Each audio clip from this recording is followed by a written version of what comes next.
Okay, so my testimony is about forgiveness.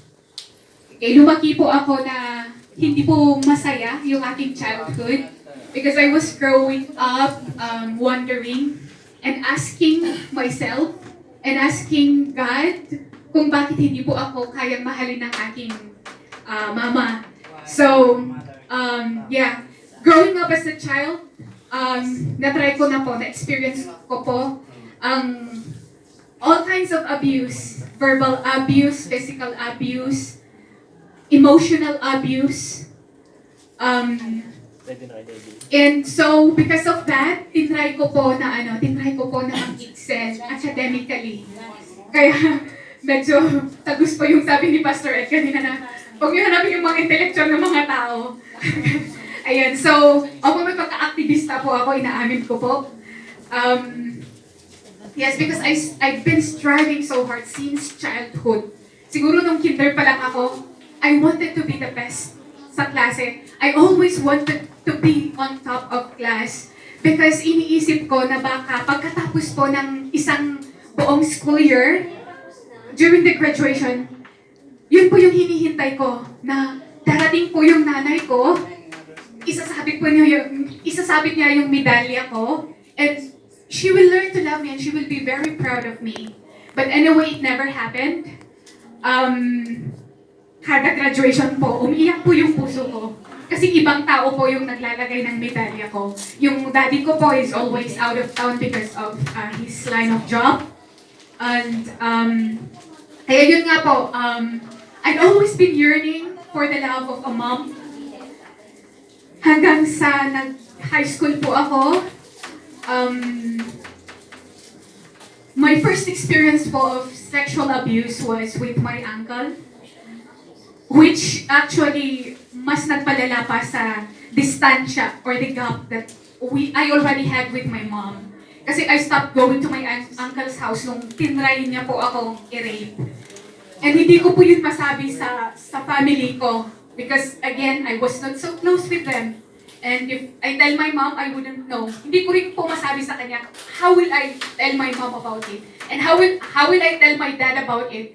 Na palaging wala sa bahay. Diba? So, I kept it to myself.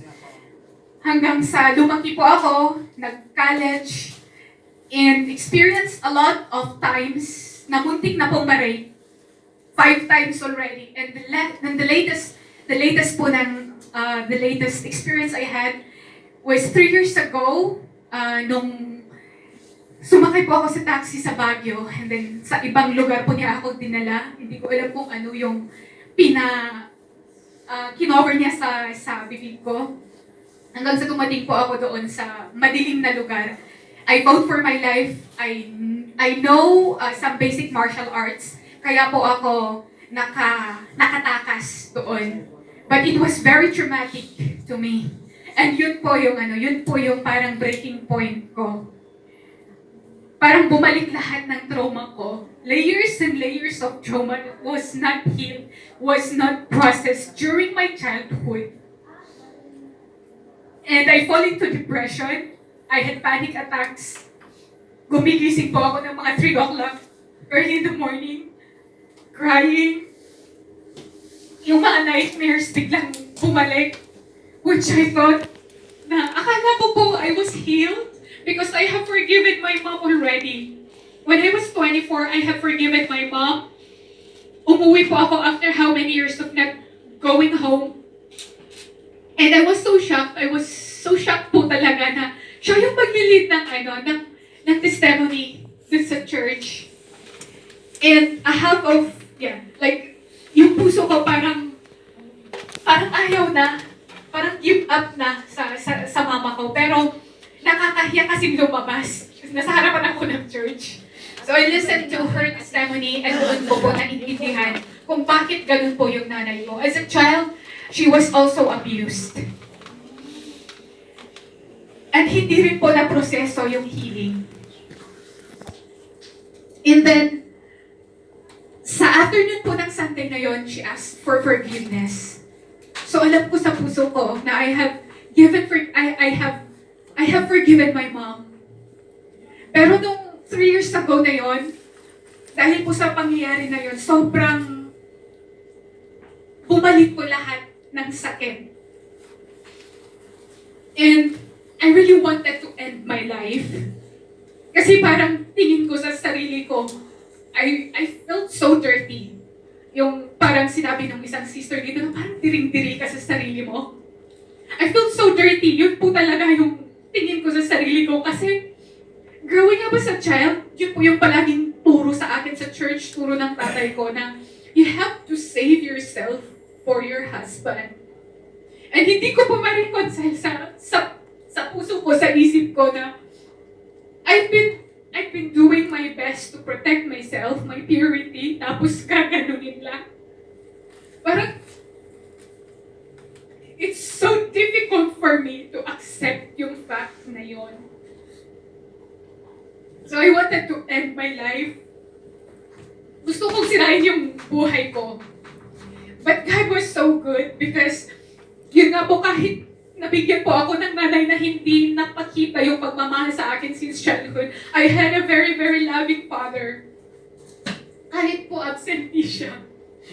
Pero I know in my heart, kasi every time na umuwi siya, pinaparamdam niya po talaga yung pagmamahal niya sa amin as his children.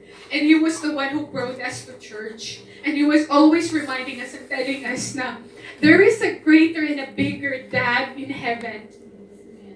Na kahit sa dami ng pagkukulang namin as your parents, there will always be someone you can always run to. Yun po yung turo sa akin ng daddy ko. So, I was thankful na meron siya. Siya na lang po yung yung kakaisang strand of hope that I had during that time.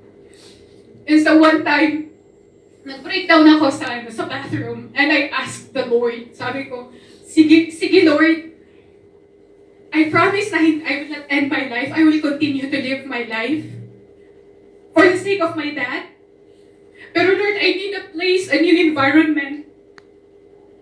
Just take me out of Philippines. Gusto ko po na mag-open ka ng isang door where I can start anew again. Yung place na wala pong masyadong nakakakilala sa akin. And yes, I will start my life all over again. And then the next week, nag-message yung friend ko from Ho Chi Minh asking me if I would want to visit Vietnam. So, sabi ko, Lord, ito na ba yung side? Ito na ba yung sagot ng prayer ko?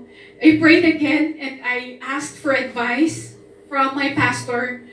And yung pastor ko naman po is, alam niya kung ano yung hirap ng pinagdadaanan ko. Because it's not just my childhood traumas, but also traumas inside the church. Na brought upon by my fellow young adults. Then, I've been into a lot of controversies na wala naman po talagang katotohanan. Which is so sad kasi nangyari sa loob ng church.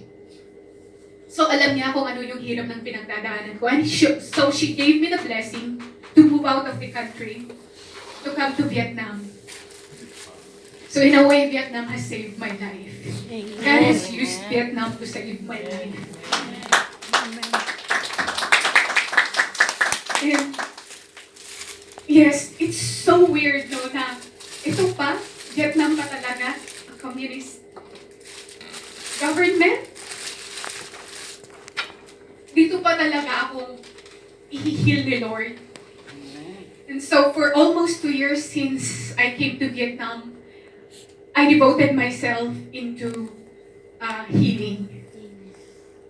And I am praising God kasi last month, sobrang napakalaki po ng blessing na binigay ni Lord sa akin. Amen. And that is my healing from all the traumas that I've had since childhood.